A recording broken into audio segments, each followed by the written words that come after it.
দেখো এটি ABTA Madhyamik test paper ইংলিশের সেট। কত পেজ না 445 445 পেজ। কি বলেছে? প্রথমেই আছে আমাদের seen. A month later a letter came for father. 1 মাস পরে বাবার জন্য একটা চিঠি আসে। বাবার মানে কার বাবার? যে গল্পটি বলছে ন্যারেটারের বাবা। After he finished reading it his eyes looked as if he had been crying. বাবা লেটারটা শেষ করার পরে বাবার চোখ দেখে মনে হচ্ছিল যেন বাবা কাঁদছিল। Do you want to know what became of your kite? বাবা জিজ্ঞাসা করে চিঠি পড়ার পরে বা চিঠি শেষ করার পরে যে তোমরা কি জানো যে তোমাদের সেই ঘুড়িটার কি হয়েছে?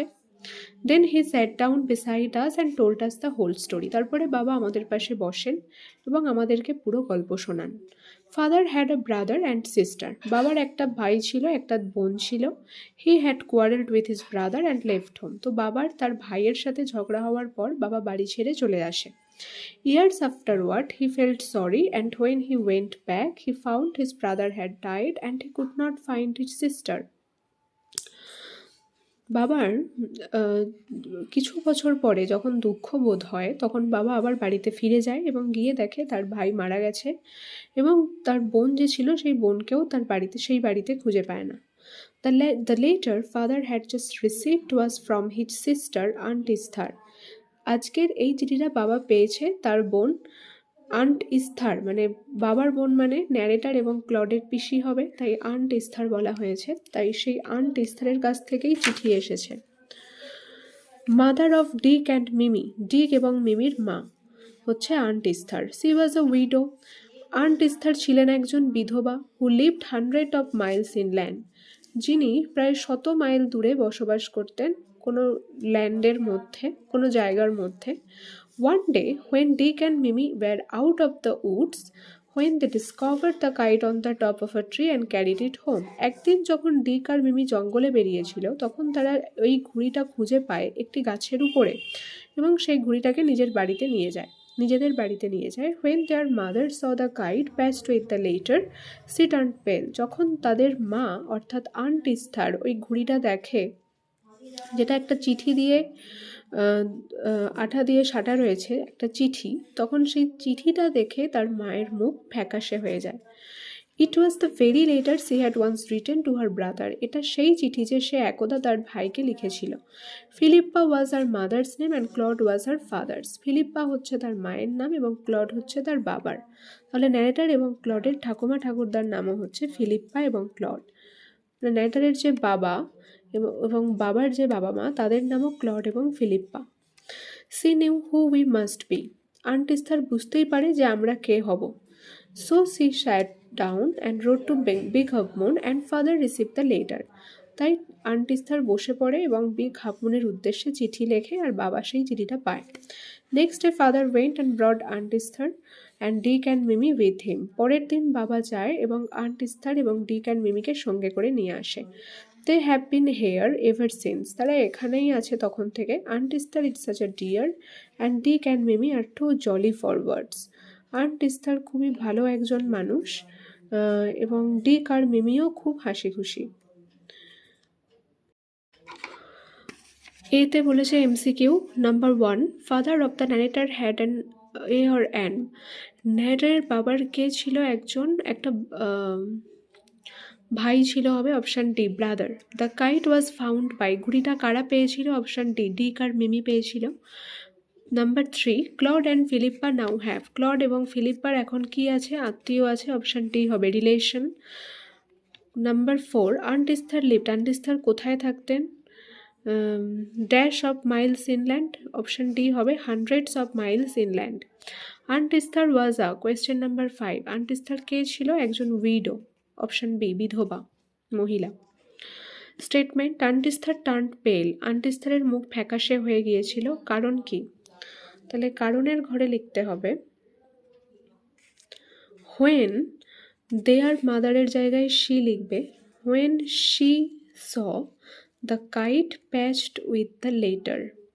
When she saw the kite patched with the letter, এটাই অ্যান্সার হবে। যখন তিনি সেই চিঠি দিয়ে সাটা ওই ঘুড়িটা তিনি দেখতে পান, তখন তার মুখ ফ্যাকাশে হয়ে যায়। Number 2, father received aunt Esther's letter, বাবা পায় আন্ট ইস্থারের চিঠি। এর স্টেটমেন্ট স্বরূপ কি লিখতে হবে? Next day father went and brought aunt Esther and Dick and Mimi with him, পরের দিন বাবা গিয়েছিল এবং আন্ট ইস্থার, ডিক আর মিমিকে সঙ্গে করে নিয়ে এসেছিল। কারণের ঘরে বলেছে কারণ বাবা আন্ট ইস্থারের কাছ থেকে লেটার পেয়েছিল। নাম্বার 3, স্টেটমেন্টের ঘরে father had left home once, বাবা একবার বাড়ি ছেড়ে চলে গিয়েছিল। কারণ কি হবে? কারণ হবে এখানে he had কোয়ারেলড with his brother, তার ঝগড়া হয়েছিল তার ভাইয়ের সাথে। এটা B3 অ্যান্সার, রিজনের ঘরে লিখতে হবে। নেক্সট বলেছে question answer, how did the kite help in the family reunion, পুরো ফ্যামিলি যে আবার একসাথে হয় তাতে ঘুড়িটা কিভাবে সাহায্য করেছিল? তাহলে এটা একটু বড় অ্যান্সার হবে, ঘুড়ি কিভাবে সাহায্য করে পুরো ফ্যামিলিকে একত্রিত করতে। এটা ওয়ান ডে থেকে লিখবে। One day when Dick and Mimi were out in the woods they discovered the kite on the top of a tree and carried it home.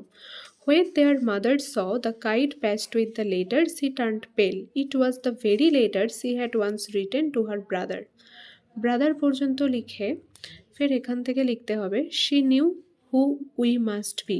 Brother পর্যন্ত লিখে ফের she থেকে লিখবে she knew who we must be, so she sat down and wrote to Big Half Moon and father received the letter. Next day father went and brought aunt Esther and Dick and Mimi with him. পরে তাহলে এখান থেকে লিখতে হবে one day থেকে with him পর্যন্ত, শুধু মাঝখানে একটা লাইন বাদ, Philippa was her mother's name and Claude was her father's, এই লাইনটা বাদ, বাকি ওয়ান ডে থেকে উইথ হিম পর্যন্ত C1-এর অ্যান্সার হবে। নেক্সট বলেছে why did narrator's father became emotional one day, একদিন ন্যারেটারের বাবা কেন ইমোশনাল হয়ে গিয়েছিল? এটা C2-এর অ্যান্সার হবে a month later a letter came for father. After he finished reading it, his eyes looked as if he had been crying. এক মাস পরে বাবার জন্য একটা চিঠি আসে এবং এই চিঠি শেষ করার পরেই বাবার চোখে জল ভর্তি হয়ে যায়, যেন মনে হয় বাবা কাঁদছিল। তাহলে এটা হবে C2-এর অ্যান্সার, আ মান্থ থেকে ক্রাইং পর্যন্ত। নেক্সট আছে আমাদের poem. Number 2, to grass or leaf or fruit, the snail sticks close nor fears to fall as if he grew their house and all together. ঘাসের সাথে, পাতার সাথে, ফলের সাথে, দেওয়ালের সাথে একটা শামুক আটকে লেগে থাকে খুব কাছে, তার কখনো পড়ে যাওয়ার ভয় হয় না সেখান থেকে, যেন মনে হয় সে সেখানেই বেড়ে উঠেছে, সেটাই তার বাড়ি, সেটাই তার সব। Within that house secure he hides when danger imminent betides of storm or other harm besides of weather.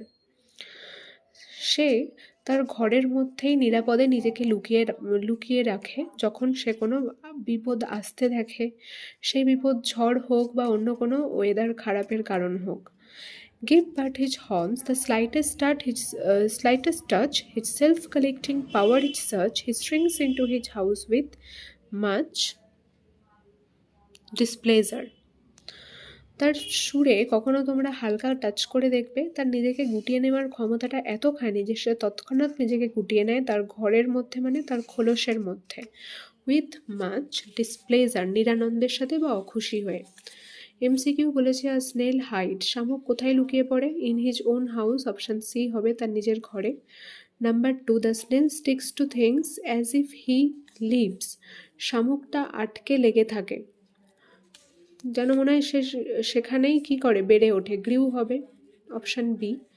Next, when danger imminent betides, যখন বিপদ আসন্ন থাকে, এখানে ইমিনেন্ট কথার অর্থ কি? লাইকলি টু হ্যাপেন, মানে আসন্ন বা ঘটতে চলেছে এরকম, অপশান B। নেক্সট বলেছে 4, the self collecting power of the snail is, শামুকের গুটিয়ে নেওয়ার ক্ষমতাটা কীরকম? খুব স্ট্রং, খুব শক্তিশালী। এরপরে কোয়েশ্চেন অ্যান্সার বলেছে B-এর 1, who wrote the above lines and what is the title of the poem concerned, এই উপরের লাইনগুলো কোন কবি লিখেছেন এবং এই কবিতার টাইটেল কি? তাহলে এর পোয়েটের নাম কি? William Cowper. তাহলে অ্যান্সার হবে কি? William Cowper রোট the above lines and the title of the poem is the snail. Next, why does the snail shrink and how, কেন শামুক নিজেকে গুটিয়ে নেয় এবং কিভাবে নেয়। তাহলে এটা কি হবে answer? If someone slightly touches the snail's horn, হর্নের সাথে এস হবে। If someone slightly touches the snail's horns, it shrinks into its house with much displeasure. যদি কেউ একজন হালকাভাবে টাচ করে শামুকের সুরগুলো বা সুরকে, তখন সে নিজেকে গুটিয়ে নেয় তার নিজের ঘরের মধ্যে উইথ মাচ ডিসপ্লেজার, মানে নিরানন্দের সাথে বা অখুশি হয়ে। তাহলে ইফ থেকে ডিসপ্লেজার পর্যন্ত অ্যান্সার হবে। B2 এর অ্যান্সার এটা।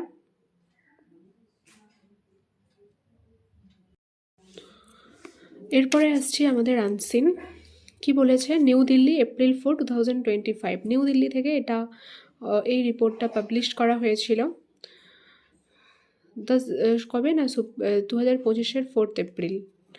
The Supreme Court on Thursday, March 3, 2025 observed the extent of the destruction caused in 100 acres of Kancha-Gachibauli forest area shows an alarming picture, while directing the Telangana Chief Secretary to explain the compelling urgency which drove the state government to flatten trees with heavy machinery and excavate the land in the name of development activity. বৃহস্পতিবার দিন 3 March 2025-এ supreme court এই ব্যাপারটা দেখেছেন বা পর্যবেক্ষণ করেছেন। কি না, এক্সটেন্ট অফ ডিস্ট্রাকশন, প্রচুর পরিমাণে ক্ষয় বা ধ্বংস করে দেওয়া বা নষ্ট করে দেওয়া। কি না, 100 একরের জায়গাতে কাঞ্চা গাঞ্ছিবালির জঙ্গলের এরিয়াতে গাছপালা নষ্ট করে দেওয়া বা কেটে ফেলা। এইটার একটা বেশ ভয়ানক ছবি। হোয়াইল ডিরেক্টিং, এবং এইটা ছবিটা দেখার পরে সুপ্রিম কোর্ট তেলেঙ্গানার চিফ সেক্রেটারিকে এক্সপ্লেন করতে বলে যে কী এমন আর্জেন্সি ছিল, কী এমন আর্জেন্ট ছিল যে এই রাজ্য সরকার বাধ্য হয়েছে গাছগুলোকে এইরকমভাবে কাটতে ভারী ভারী মেশিনের সাহায্যে। কিসের নামে না, বিকাশমূলক কাজকর্মের নামে এত বিশাল পরিমাণে গাছপালা কেটে ফেলা বড় বড় মেশিনের সাহায্যে, এর কিসের এমন প্রয়োজন ছিল? তাহলে এই গাছ কেটে ফেলার ভয়ঙ্কর ছবি সুপ্রিম কোর্ট দেখেছে। কত একরের জায়গাতে? 100 একরের জায়গাতে। কোন জঙ্গলে না, কাঞ্চাগাছিবাউলি জঙ্গলের এরিয়াতে। Effectively staying the work on the land, a bench of Justices B.R. Gavai, A.G. Mashia state the State Chief Secretary would be held responsible if any further activity other than protecting remaining trees was undertaken. Supreme কোর্টের যারা bench of justice ছিল, মানে জাস্টিসরা কারা ছিল? B.R. Gavai, A.G. Mashia, তারা ওই রাজ্যের chief সেক্রেটারিকে বলেছিল যে চিফ সেক্রেটারি ওই রাজ্যের দায়ী থাকবে যদি ওই গাছগুলো, ওখানকার জঙ্গলের গাছগুলোকে রক্ষা করা ছাড়া আরও যদি অন্যরকম কাজকর্ম করা হয়, যেমন গাছ কেটে ফেলা, তাহলে এর জন্য দায়ী থাকবে chief secretary. The chief secretary will be sent to a temporary prison constructed on the same spot, Justice Gavai remarked in the court. Supreme কোর্টে জাস্টিস গাভাই মন্তব্য করেন যে চিফ সেক্রেটারিকে প্রয়োজন পড়লে ওই জায়গাতেই শর্ট টাইমের জন্য জেলে পাঠানো হবে। টেম্পোরারি প্রিজন, মানে প্রিজন অর্থাৎ জেলে পাঠানো হবে, ক্ষণস্থায়ী। The morning of March 3rd saw the Supreme Court register a suo motu case and rushed the Telangana High Court Register to visit the spot of destruction and submit an interim report with photographs of the area by 3:30 p.m. 3 মার্চের দিন সকালবেলায় supreme court একটা সুও মোটো case জারি করেন এবং তেলেঙ্গানা হাইকোর্টকে বলেন যে ওই জায়গায় লোক পাঠাতে, ভিজিট করতে, যেখানে প্রচুর পরিমাণে গাছের ক্ষয়ক্ষতি হয়েছে, যে জঙ্গলে, ওই কি নাম জঙ্গলটার, কাঞ্চাগাছিবালি ফরেস্ট, ওইখানে পাঠাতে এবং ওই জায়গাটা দেখতে এবং একটা রিপোর্ট জমা দিতে বলেছে। ওই জঙ্গলের ফটোগ্রাফ সমেত, ওই এরিয়ার ফটোগ্রাফ সমেত 3:30-র মধ্যে। pickle. Senior advocate A.M. Singhvi, who appeared for the state in the morning, denied the land had been forest. Senior advocate যিনি A.M. সিংভি তিনি বলেছেন ওই রাজ্যের হয়ে সকালবেলা যে ওই জায়গাতে নাকি কোনো জঙ্গলই ছিল না। তিনি অস্বীকার করেছেন যে ওই জায়গায় জঙ্গল ছিল বলে। কোর্টের কাছে অস্বীকার করেছেন A.M. Singhvi. The claim that it was a forest land had sprung up only after development activities commenced after the land was allotted to the Telangana Industrial Infrastructure Corporation TGIIC. তিনি দাবি করেছেন যে এটা একটা জঙ্গলের জায়গা ছিল যেটা বেড়ে উঠেছিল only after the development activities commenced. কিন্তু এখানে যে বিকাশমূলক কাজকর্ম হবে এই জায়গাতে সেইটা ঘোষণা করার পরে এই জায়গা দান দিয়ে দেওয়া হয় তেলেঙ্গানার ইন্ডাস্ট্রিয়াল ইনফ্রাস্ট্রাকচার কর্পোরেশনকে, মানে যে কর্পোরেশন নানারকম শিল্প কলকারখানা ওই জায়গায় গড়ে তুলবে ওই TGIIC-কে এই জায়গা দিয়ে দেওয়া হয়। When asked whether trees had been felled, Mr. Singhvi had replied some shrubs were cleared in the area. যখন মিস্টার সিংভিকে এই ব্যাপারে জিজ্ঞাসা করা হয় যে কেন তাহলে ওখানে গাছ কাটা হচ্ছিল, তখন মিস্টার সিংভি বলে ওই জায়গায় কিছু ঝোপঝাড় হয়ে গিয়েছিল, সেইগুলো শুধু পরিষ্কার করা হচ্ছিল, বাকি আর কিছু নয়। Post lunch, when the hearing recommenced, the bench pursued the registrar's report to note that a huge number of trees were felled apart from heavy machinery deployed across an area of 100 acres. Post লাঞ্চের পরে hearing হয় এবং সেই হিয়ারিংয়ে bench of justice, বিচারকদের যে bench, তারা সবাই মিলে রিপোর্টটা পড়ে এবং এটা বলে যে বিশাল পরিমাণে প্রচুর পরিমাণে গাছ সেখানে কেটে ফেলা হয়েছে ভারী ভারী মেশিন দিয়ে ওই এলাকা জুড়ে প্রায় 100 একর জায়গাতে ওই জঙ্গলের তেলেঙ্গানার। It noted the signs of birds and animals to remark that the area was recently the abode of a village fauna and flora. তারপরে ওখানে অনেক পাখিদের উঠতে দেখা যায়, পশু প্রাণীদেরকে দেখা যায়। এটা দেখে বোঝা যায় যে ওই জায়গাটা যেখানে জঙ্গল বা প্রচুর পরিমাণে গাছ কেটে ফেলা হয়েছে ওখানে অনেক রকমের প্রাণীরা বসবাস করতো, অনেক প্রজাতির উদ্ভিদও ছিল এখানে। It also noted that a number of peacocks, deer, birds were seen in this area. এটাও লক্ষ্য করা গেছে প্রচুর পরিমাণে ময়ূর, হরিণ, পাখিদের ওই জায়গাতে, prima facie indicating that there existed a forest inhabited by the wild animals. এটা জানা গেছে যে ওটা জঙ্গলের এমন একটা জায়গা ছিল যেখানে প্রচুর পরিমাণে বন্য প্রাণীরা বসবাস করত, বন্য প্রাণীদের বাসস্থান ছিল ওইখানে। The court had issued a stern warning that chief secretaries of state and administrators of union territories would be held personally liable if they failed to constitute expert committees to identify forest in their respective jurisdiction in a month. Court issue করে একটা warning, একটা কঠোর সতর্কবার্তা, কাদের না ওই রাজ্যের chief সেক্রেটারিদের এবং union টেরিটরির অ্যাডমিনিস্ট্রেটরসদের, যে ওরা বিশেষভাবে দায়বদ্ধ থাকবে যদি তারা ব্যর্থ হয় একটা এক্সপার্ট কমিটি গঠন করতে যারা আইডেন্টিফাই করবে ওই জায়গার জঙ্গলগুলো 1 মাসের মধ্যে তাদের জুরিসডিকশনে, followed by the preparation of consolidated records of this land with the next 6 months under Rule 16(1) of the Ban Sanrakshan Evam Samvardhanam Rules 2023. 6 মাসের এরপরে তারা একটা রেকর্ড তৈরি করবে সেই এলাকার জঙ্গলের 6 মাসের মধ্যে রুল 16-এর আন্ডারে বন সংরক্ষণ এবং সংবর্ধনম রুল 2023 2023-এর রুল এটা। Telangana had constituted that expert panel on March 15। এই কথা মতো তেলেঙ্গানা গঠন করেছিল একটা এক্সপার্ট মানে বিশেষজ্ঞদের প্যানেল মার্চ 15-এ। The court order the chief secretary to respond to whether and environmental impact assessment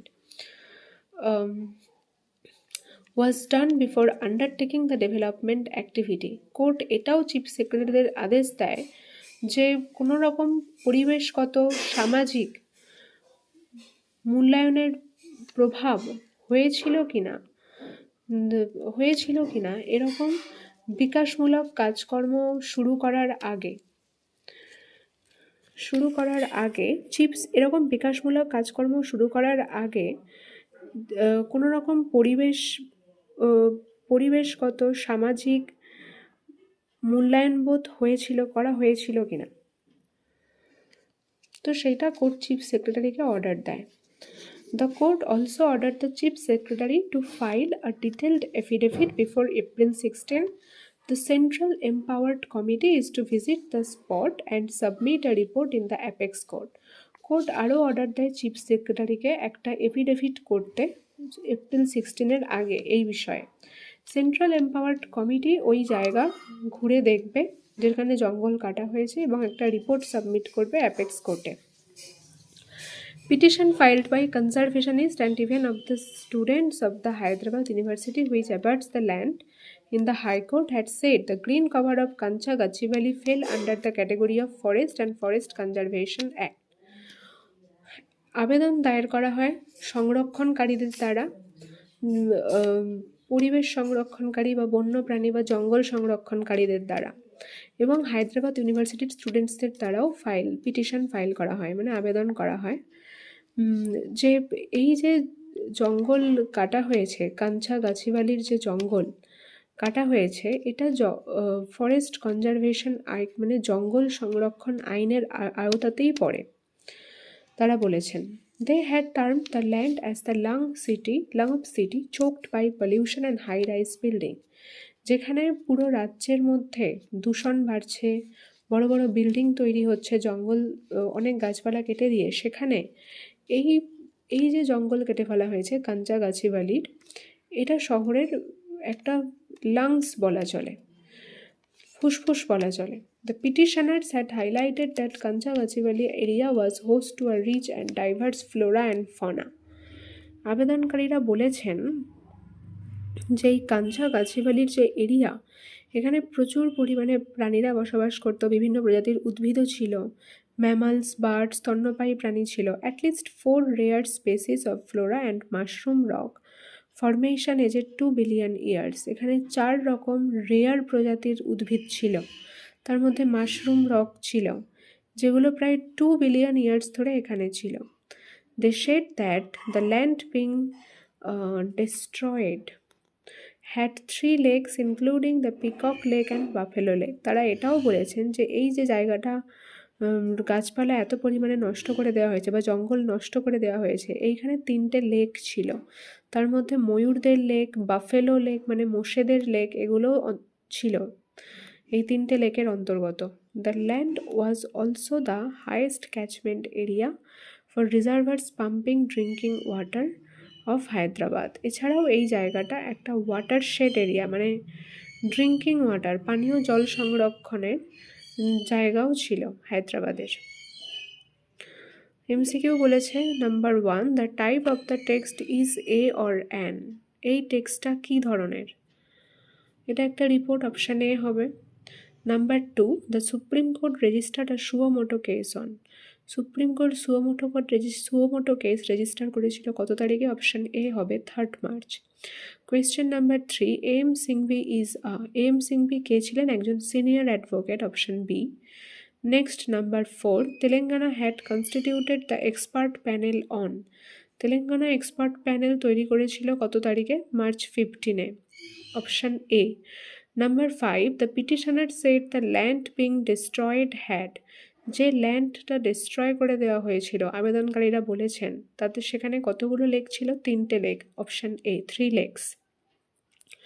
6, the land was also the highest catchment area for reservoirs pumping drinking water to, option C হবে Hyderabad. True false supporting statement লিখতে বলেছে। A huge number of trees were felled apart from heavy machinery deployed across an area of 200 acres. 200 একরের জায়গা জুড়ে প্রচুর পরিমাণে গাছপালা কেটে ফেলা হয়েছিল হেভি মেশিন দিয়ে। এটা ফলস হবে, 200 একর জমি নয়।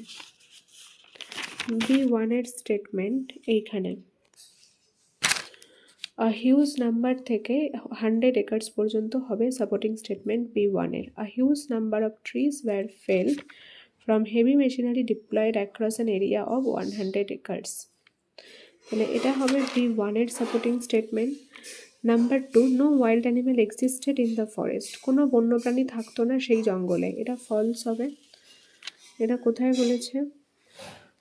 ইট অলসো নোটেড থেকে ওয়াইল্ড অ্যানিমেলস পর্যন্ত লিখতে হবে, B2 এর supporting statement. It also noted that a number of peacocks, deer, birds were seen in this area, prima facie indicating that there existed a forest inhabited by the wild animals. রিপোর্টে জানা গেছে যে সেখানে প্রচুর পরিমাণে ময়ূর, হরিণ, পাখিরা বসবাস করত, অনেক বন্যপ্রাণীর বাসস্থান ছিল ওই জঙ্গলের এরিয়াটা। Number 3, conservationist and 2 students of Hyderabad University filed the petition. সংরক্ষণকারীরা এবং হায়দ্রাবাদের 2জন স্টুডেন্ট আবেদন দায়ের করেছিলেন, এটা ফলস হবে। 2জন স্টুডেন্ট বলে কোথাও তো বলা নেই।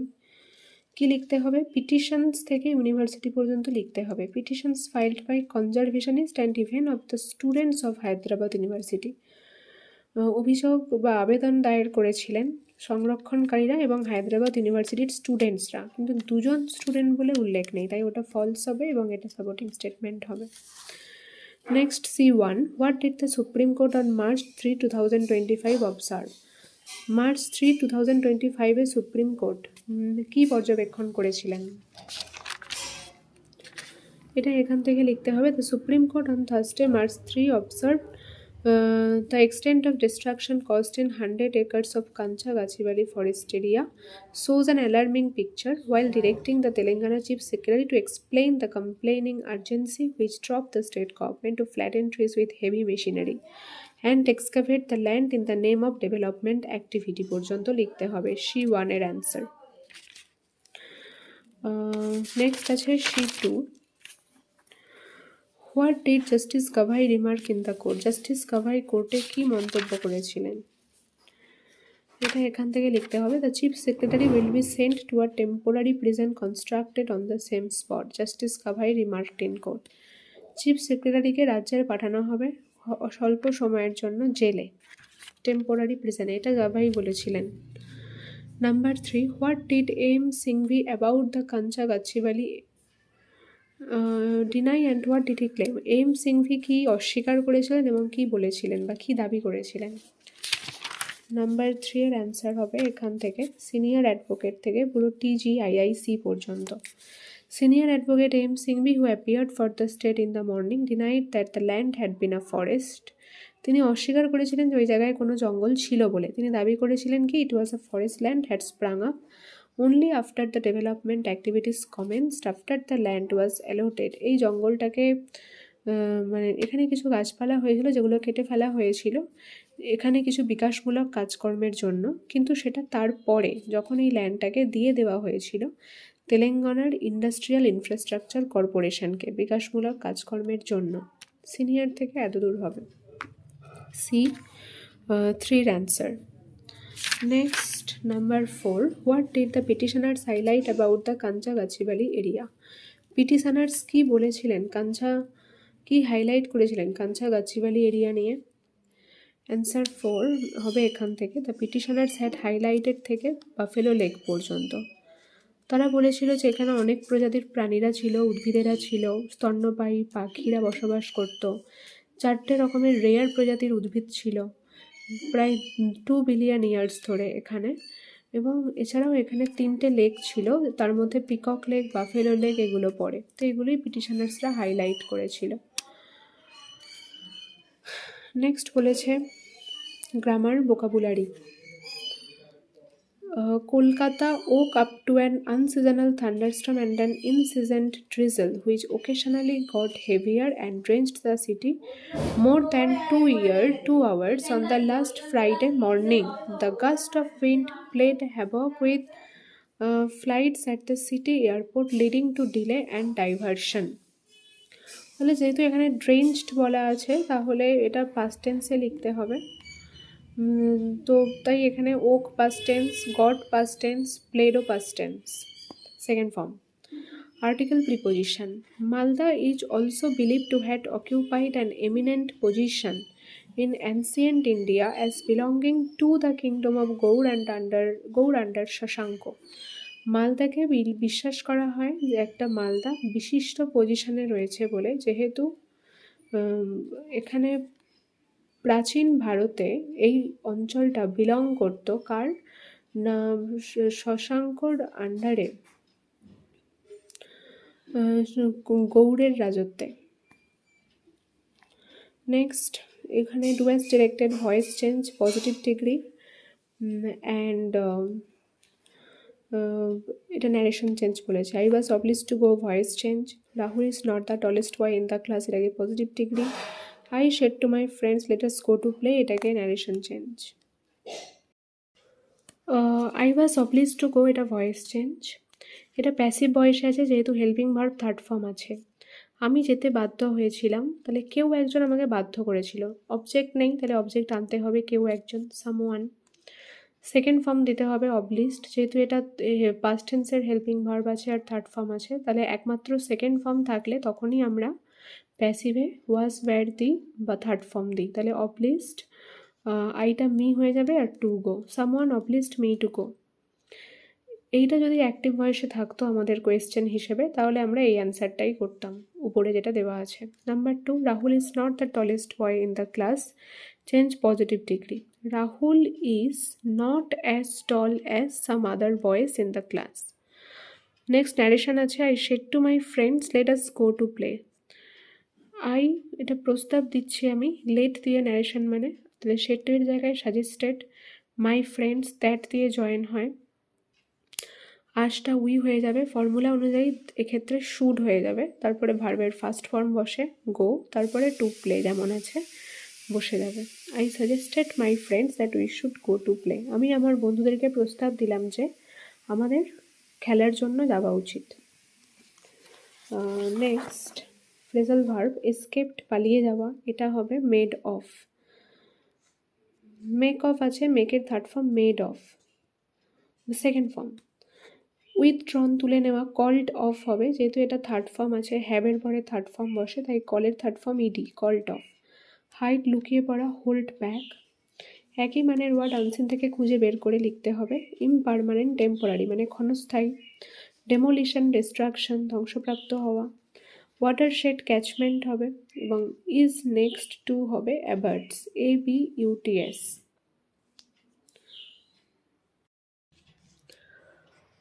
Paragraph on a dream you have dreamed, একটা প্যারাগ্রাফ লিখতে বলেছে তুমি কি স্বপ্ন দেখেছো সেই স্বপ্ন নিয়ে। পয়েন্টস দিতে হবে এই সমস্ত। Subject matter of the dream, তোমার স্বপ্নের কি বিষয়বস্তু ছিল, তার ডেসক্রিপশন, তার বর্ণনা দিতে বলেছে। নোন অ্যান্ড আননোন পার্সন, সেই স্বপ্নের মধ্যে তোমার কে কে জানা পরিচিত এবং কে কে অজানা ব্যক্তি ছিল, তোমার কি ফিলিংস হয়েছিল, এবং সেই ড্রিমটা বাস্তবে হওয়ার কি কোনো রিয়েলিটি, কোনো পসিবিলিটি আছে, কোনো সম্ভাবনা আছে। তো এই সমস্ত পয়েন্টসগুলো দিয়ে প্যারাগ্রাফ লিখতে হবে। আর ড্রিম ইউ হ্যাভ ড্রিমড। তাহলে দেখা যাক প্যারাগ্রাফ। প্যারাগ্রাফ বলেছে কি, a dream you have dreamed. Last night I had an unusual dream that felt so real. গত রাত্রে আমি একটা অস্বাভাবিক স্বপ্ন দেখেছি যেটা আমার খুব সত্যি মনে হচ্ছিল। The subject matter of the dream was that I went to a picnic with my family in a beautiful place surrounded by nature. এই স্বপ্নের আমার বিষয়বস্তু ছিল যে আমি আমার ফ্যামিলির সাথে পিকনিকে গিয়েছিলাম একটা খুব সুন্দর জায়গায়, যেটা প্রকৃতি দিয়ে ঘেরা চারিদিকে জায়গাটি। There were my family, relatives, but the strange matter is that there were also my late grandmother and grandfather in that picnic place. সেইখানে কারা কারা ছিল পিকনিকে, আমার ফ্যামিলি ছিল, রিলেটিভস মানে আত্মীয় স্বজন ছিল, কিন্তু সবথেকে অদ্ভুত বিষয় হচ্ছে সেখানে ছিল আমার মৃত ঠাকুমা, ঠাকুরদা, grandmother, grandfather in that picnic place. এই পিকনিকের জায়গাতে দেখলাম ওই যে আমার লেট গ্র্যান্ডমাদার, গ্র্যান্ডফাদার যারা মৃত, তারাও নাকি এনজয় করছে পিকনিকে, ওই পিকনিকে যে পিকনিকের আমি স্বপ্ন দেখেছি। There were some old people also who were unknown to me, সেখানে আরও কিছু বৃদ্ধ লোকজন ছিল যারা আমার কাছে অজানা। But I met with all of them, কিন্তু আমি তাদের সকলের সাথেই দেখা করেছি। My feelings throughout the dream were positive. আমার যে অনুভূতি হয়েছিল স্বপ্ন দেখে স্বপ্নটিতে, সেটা পুরোটাই পজিটিভ ছিল। A mix of joy, happiness, there was no fear, no anxiety. সেই স্বপ্নতে আমার কীরকম অনুভূতি ছিল? আনন্দের, হাসি খুশির, কোনো রকম ভয় পাইনি আমি, কোনো রকম চিন্তাভাবনাও ছিল না। All of this were lingering in my mind even after I woke up. এই সমস্ত কিছুই আমার মনের মধ্যে ঘোরাফেরা করছিল আমার ঘুম থেকে জেগে ওঠার পরেও। I also want to go for picnic to enjoy with my family, but there's no possibility to meet with my late grandparents. আমিও যেতে চাই পিকনিকে, এনজয় করতে আমার ফ্যামিলির সাথে, আপনজনদের সাথে, কিন্তু কোনো রকম সম্ভাবনাই নেই যে আমি আবার দেখা করব আমার লেট গ্র্যান্ড প্যারেন্টস, অর্থাৎ আমার যে ঠাকুমা ঠাকুরদা যারা মারা গেছেন, যারা মৃত, তাদের সাথে দেখা হওয়ার কোনো সম্ভাবনা নেই সেই পিকনিকে। তাহলে এটা হচ্ছে আ ড্রিম ইউ হ্যাভ ড্রিমডের প্যারাগ্রাফ।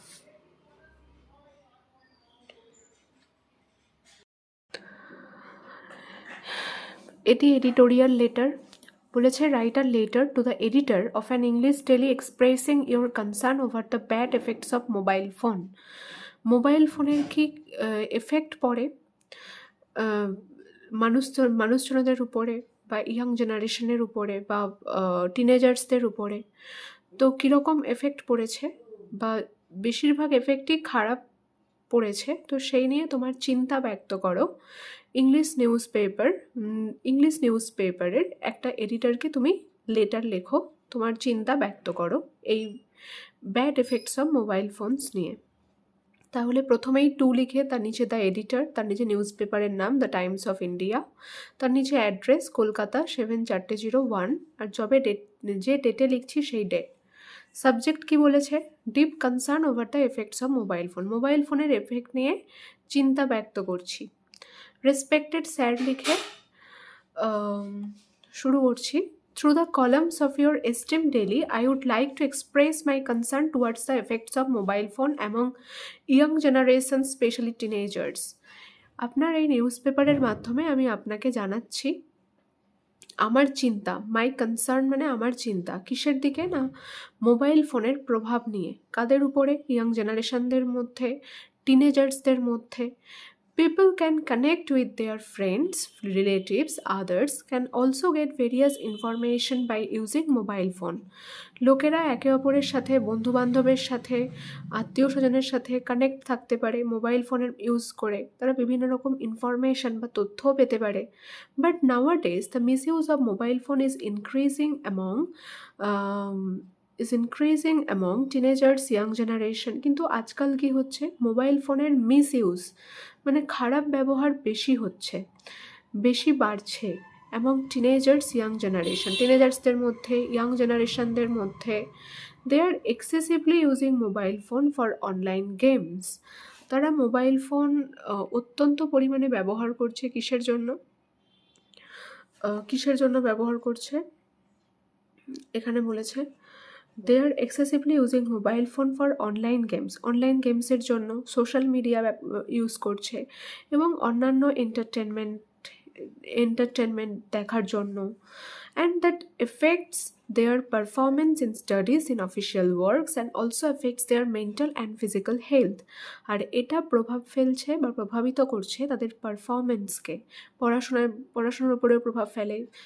যে সমস্ত ইয়াং জেনারেশনরা অফিসে কাজ করে তাদের অফিসিয়াল কাজকর্মেও প্রভাব পড়ে তার, এবং এটা আরও প্রভাব ফেলে মানুষজনের মানসিক এবং শারীরিক স্বাস্থ্যের উপরে। Excessive screen time on mobile device can lead to a range of I problem, reduce concentration level. It also can lead to poor slip quality. অত্যধিক পরিমাণে স্ক্রিন টাইম, মোবাইল স্ক্রিনের দিকে তাকিয়ে থাকা, এটা আই প্রবলেমের কারণ হতে পারে। এছাড়া কমায় এটা কনসেন্ট্রেশন লেভেল, মানে কোনো জিনিসের প্রতি মনোযোগ দেওয়ার ক্ষমতাটা কমিয়ে দেয় ধীরে ধীরে। It also can lead to poor slip quality, মানুষের ঘুমের যে মানটা, সেটাও, তার যে কোয়ালিটিটা, সেটাও কমে যায়। Increase the risk of anxiety, depression, ঝুঁকি বাড়ায় চিন্তা, ডিপ্রেশন, মানসিক চাপ ইত্যাদির। So every people, teenagers, should use mobile phone in a limited way to maintain their physical, mental well-being, healthy relationship, productivity. তাই প্রত্যেকটা লোকের, প্রত্যেকটা টিনেজারের মোবাইল ফোন ইউজ করা উচিত লিমিটেড ওয়েতে, মানে সঠিক মাত্রাতে, যাতে তারা মেনটেন রাখতে পারে তাদের শারীরিক তাদের শরীরের ভালো থাকা, তাদের মানসিক স্বাস্থ্য ভালো থাকা, হেলদি রিলেশনশিপ রাখা এবং কাজকর্ম ভালো করে করতে পারা ইত্যাদির জন্য তাদের মোবাইল ফোন ব্যবহার করতে বলছে, কিন্তু সেটা লিমিটেড ওয়েতে। So therefore I request you to take necessary steps in this matter. সুতরাং আমি আপনাকে রিকোয়েস্ট করছি যাতে আপনি এই ব্যাপারে গুরুত্বপূর্ণ পদক্ষেপ নেন। I would be highly grateful if my application is granted with your earnest consideration. আমি খুবই কৃতজ্ঞ থাকবো আপনার কাছে যদি আপনি আমার অ্যাপ্লিকেশনটা মঞ্জুর করেন। থ্যাঙ্কিং ইউ দিয়ে, ইয়ার্স অবিডিয়েন্টলি দিয়ে নিজের নাম, টাইটেল, অ্যাড্রেস এবং ডেট। তাহলে এটা হচ্ছে এডিটোরিয়াল লেটার। কি নিয়ে না, bad effects of mobile phones নিয়ে। Notice writing. You are the secretary of the history club of your school. ধরো তুমি তোমার স্কুলের হিস্ট্রি ক্লাবের একজন secretary. Draft a notice in not more than 100 words informing the students of a proposed visit to some important historical sites in north 24 Parganas.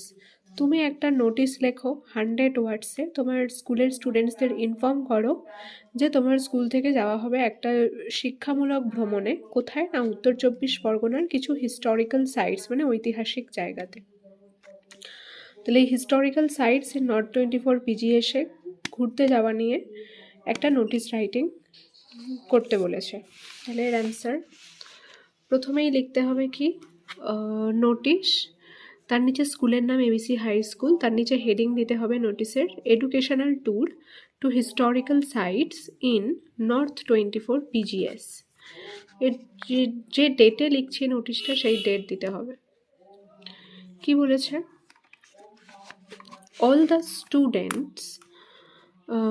the students of our school are hereby informed that our school is going to organize an educational tour to historical sites in North 24 PGS, West Bengal on 1st March 2026.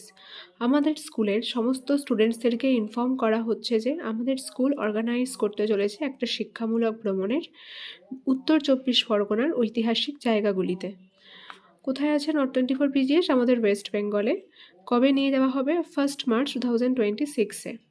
Students and teachers will be assembled in our school ground at 7 AM on that day and we shall go there by a luxury bus.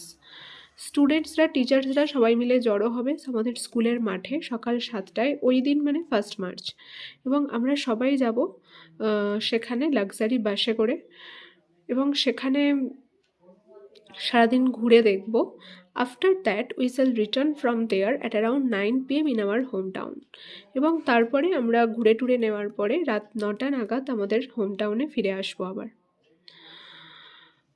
In North 24 Parganas, we shall visit in different historical sites including Gandhi Museum at Barakpur, Mongol Pandey Park at Barakpur, ancient archaeological ruins of Chandraketugarh etcetera. আমরা সেখানে বিভিন্ন ঐতিহাসিক জায়গাগুলো দেখব ঘুরে ঘুরে, যেমন Gandhi museum ব্যারাকপুরে, মঙ্গল পাণ্ডে পার্ক ব্যারাকপুরে, এবং কিছু প্রাচীন আর্কিওলজিক্যাল কিছু ধ্বংসাবশেষ দেখব চন্দ্রকেতুগড়ে ইত্যাদি। Interested students must submit 1000 rupees per head and a consent letter from their guardians to their class teacher on or before 25th February 2026. যাই সমস্ত স্টুডেন্টসরা আগ্রহী তাদেরকে সাবমিট করতে হবে, মানে জমা দিতে হবে 1000 টাকা করে পার হেড, এবং একটা সম্মতি চিঠি তাদের গার্জেন্সদের কাছ থেকে তাদের স্কুল টিচারের কাছে 25শে ফেব্রুয়ারির আগে, আর না হলে 25শে ফেব্রুয়ারি last date. For any further information please contact the secretary of the history club of our school. আরও বেশি ইনফরমেশন পেতে হলে এই বিষয়ে প্লিজ কন্ট্যাক্ট করো আমাদের স্কুলের হিস্ট্রি ক্লাবের সেক্রেটারির সাথে। কাউন্টার সাইন বাই দিয়ে the headmaster or the headmistress. আর এদিকে সেক্রেটারি অফ দ্য, যেহেতু নোটিসে হিস্ট্রি ক্লাব বলা আছে তাই secretary of the history club দিয়ে নিজের নাম টাইটেল দিতে হবে, বা কোনো সেক্রেটারির নাম দিলেও হবে, আর সবার লাস্টে স্কুলের নাম। তাহলে এই হচ্ছে educational tour to historical sites in North 24 PGS এর নোটিস রাইটিং।